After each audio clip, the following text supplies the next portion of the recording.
It was a rainy Thursday afternoon, the kind of day where the sky never brightened, and the halls of my high school felt eerily dim. Sixth period had just begun, and I was sitting in my history class, staring at the clock, willing time to move faster. Our teacher was in the middle of a lecture about World War II when the loudspeaker crackled to life. The principal's voice came through, but something was off. His tone was stiff, urgent. "This is a lockdown. This is not a drill. Teachers, secure your rooms immediately." A cold shiver ran down my spine. Our teacher's face went pale, but he reacted quickly, turning off the lights and motioning for us to move to the back corner. We huddled together, barely breathing. The sound of doors slamming shut echoed through the hallway. At first there was nothing, just silence. Then, distant footsteps, slow, deliberate. They weren't the hurried steps of a teacher or the heavy boots of a security officer. They were too quiet, too cautious.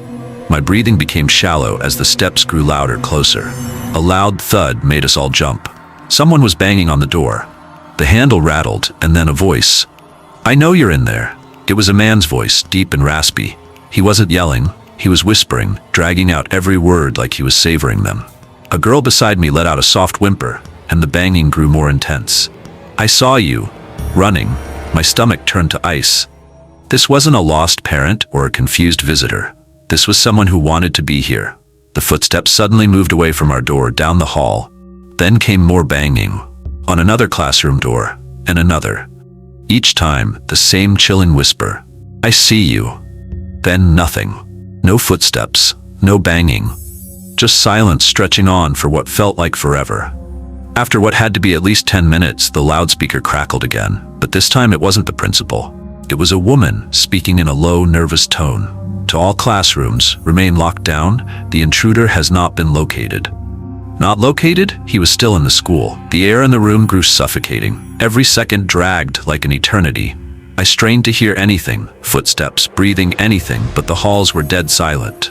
Then, a noise, not from the hall, from inside the room, a scraping sound.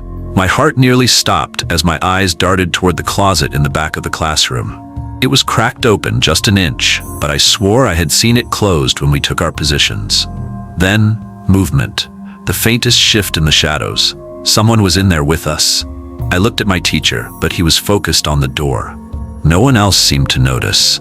My hands started shaking. Do I say something? Do I stay quiet?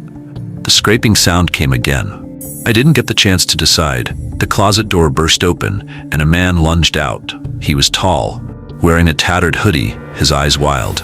He didn't have a gun, but he had something worse, an old rusted crowbar clutched in his hands. Screams filled the room as desks toppled over. The man rushed forward, but our teacher was faster. He grabbed a chair and swung it at the intruder, knocking him back into the closet. In a split second, 2 students jumped up, slammed the door shut, and held it with all their strength. The man inside thrashed violently, slamming against the door, howling like an animal. Seconds later, the sound of pounding footsteps filled the hall, police officers storming the school. The next few minutes were chaos. Officers dragged the man out, still kicking and screaming. They told us later that he had been hiding in the school since the morning, waiting for the right moment. Even now, I can't stop thinking about that voice outside the door. "I see you."